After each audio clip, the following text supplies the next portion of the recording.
La Pentecôte est la glorieuse aurore de ce jour-là. Elle est le premier de ces jours-là. Ésaïe 11, 10, Jérémie 3, 18, dont les prophètes et notre Seigneur avaient si souvent parlé. Elle est la promesse et le gage de ce que devait être l'histoire de l'Église. On reconnaît généralement que l'Église a mal rempli son mandat, que même à présent, au bout de 18 siècles, elle ne s'est pas élevée à la hauteur de ses glorieux privilèges. Et même lorsqu'elle s'efforce de répondre à sa vocation, de rendre témoignage jusqu'aux extrémités de la terre, elle ne le fait guère avec la foi de la Pentecôte, avec la puissance de son esprit. Au lieu de voir dans la Pentecôte l'aurore d'une ère nouvelle, elle parle et agit souvent comme si cette aurore bénie eût été la lumière de midi qui devait nécessairement décliner peu à peu. Que l'Église retourne à la Pentecôte et la Pentecôte reviendra à elle. L'Esprit de Dieu ne saurait prendre possession de croyants qui manquent de place pour le recevoir. La promesse est là, qui attend. L'Esprit est prêt à remplir les cœurs.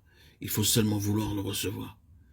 C'est auprès du trône de Dieu qu'on trouve la Pentecôte. C'est en l'attendant là, d'un commun accord, dans la prière.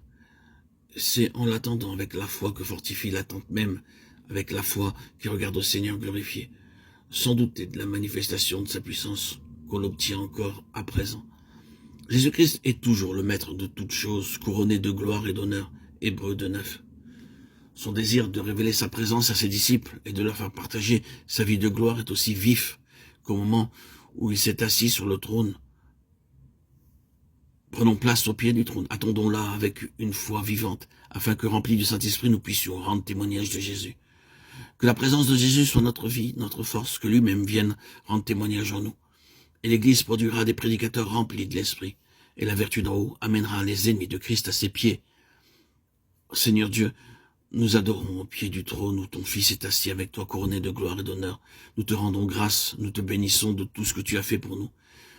Les enfants des hommes, de ce que celui en qui tu prends ton plaisir appartient à la terre autant qu'aux cieux, et à nous autant qu'à toi, ô Dieu.